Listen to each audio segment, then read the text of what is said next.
মাত্ৰ 120 টকা এটা পাইছোঁ। আপোনাৰ ধুনীয়া এটা মানে সেউজীয়া পৰিৱেশ, এইফালে চাব এইফালে আছে বাগান, আৰু চাওকচোন আকাশখন কি ধুনীয়া। নমস্কাৰ, অন্য এটা ভিডিঅ'ৰ সৈতে মই বিকাশ আৰু আপোনালোকে চাবলৈ আৰম্ভ কৰিছে বিকাশ নিউ ব্লগছ। আজি হৈছে বৃহস্পতিবাৰ, আৰু বৃহস্পতিবাৰে মানে দেৰগাঁও আপোনাৰ বন্ধ থাকে, আৰু অটোখন লৈ আগবেলা ওলাই গৈছিলোঁ যদিও মানে মানুহ চানুহ ইমান নাপালোঁ, কিয়নো আজি গোটেই দোকান পোহাৰ মানে দেৰগাঁৱত আপোনাৰ বন্ধ হৈ থাকে। মাত্ৰ পালোঁ 30 টকা। এতিয়া আপুনি কওক যে 30 টকা আপুনি মানে পেকেটে খাব নে ঘৰলৈকে কিবা এটা আনিব, নে আপুনি মানে গাড়ী ইনষ্টলমেণ্টকৈ দিব।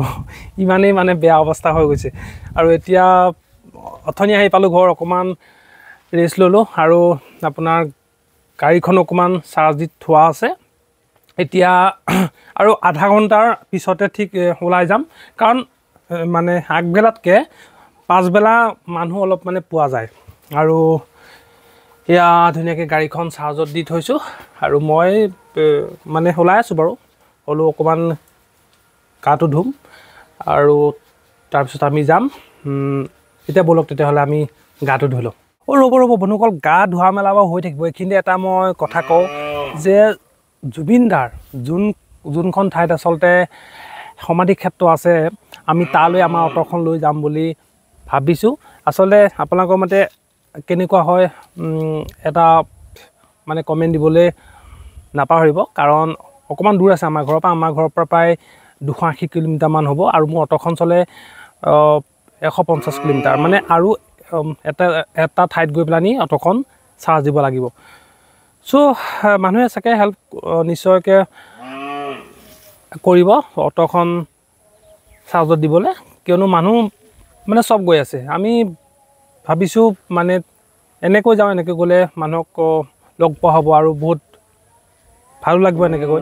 আপোনালোকে আইডিয়াটো কেনেকুৱা লাগিছে এবাৰ মানে কমেণ্ট এটা কৰিবলৈ কিন্তু নাপাহৰিব। এতিয়া হৈছে আবেলি 3টা বাজিছে, আৰু ওলাই আহিছোঁ দেৰগাঁৱলৈ, আৰু আমাৰ গাঁৱৰ ৰাস্তাটো আচলতে অৱস্থা চাওক।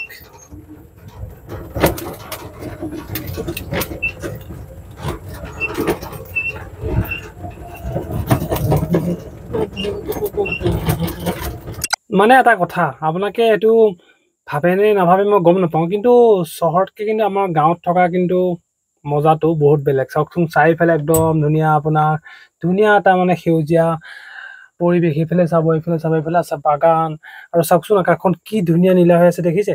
আৰু এইফালে গোটেই সেউজীয়া, মানে সেই এনেকৈ থাকে মানে যিটো আমেজ লাগে। টাউনলৈ গ'লে মানে গাড়ী মটৰ হৰ্ণ চৰ্ণ শুনি মানে মাথা চাথা বেয়া হৈ যায়। কৈছোঁ নহয়, গাঁৱত থাকি বহুত ভাল লাগে, একদম শান্ত পৰিৱেশ এটা। এতিয়া গৈ আছোঁ দেৰগাঁও। আমাৰ মানে ঘৰৰ পৰা আপোনাৰ মেইন ভাল ৰাস্তাটো ওলাবলৈ প্ৰায় 10 মিনিট সময় লাগে। গাড়ী মানে গোটেই বেয়া হৈ মানে শেষ হৈ যায়। এই ৰাস্তা চাওকচোন, এইটো ৰাস্তাত বাৰু গাড়ীখন মানে কেনেকৈ ভাল হৈ থাকিব? গাড়ী মানে ইফালে সিফালে যাব, এনেকৈ এই চৰকাৰে এইবিলাক মানে কাম কৰিব নোৱাৰে নেকি বাৰু? কিনো কৰি থাকে জানো। বন্ধুসকল, আজিতো মই ওলাই অহা বহুত টাইম হৈ গ'ল, মানে প্ৰায় এতিয়া 3টা বাজি গ'ল, আৰু আগৰ নিচিনাটো মানে বজাৰখন নহয়, আপোনালোকে ইতিমধ্যে গম পাইছেই। মানে এতিয়া 3টা বজাৰ পৰা এটা মোৰ টাৰ্গেট আছে যে মই যেন তেন হ'লেও মানে টকা 500 কৰি আনিম। আৰু এতিয়া হাতত লৈ আনিছোঁ, আপোনাৰ কিমান পইচা আছে মই দেখাইছোঁ। হাতত আপোনাৰ খুচুৰা প্ৰায় 120 টকামান আছে। আৰু চাওঁ মানে মোৰ আজি টাৰ্গেটটো হ'ল মানে টকা 500 যেন তেন উঠাবই লাগিব, মানে যিকোনো উপায় মানে উঠাবই লাগিব।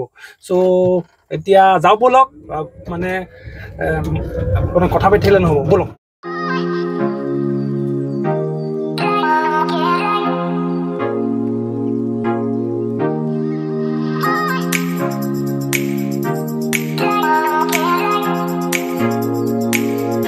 অকল টাৰ্গেট আছিলে আপোনাৰ 500 টকা, কিন্তু কি ক'ব, ইমানেই বজাৰ বেয়া যে মাত্ৰ 120 টকা এটা পাইছোঁ।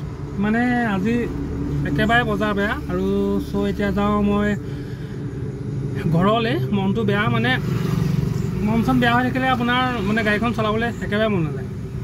চ' উপায় নাই আৰু আজিলৈ ইমানেই।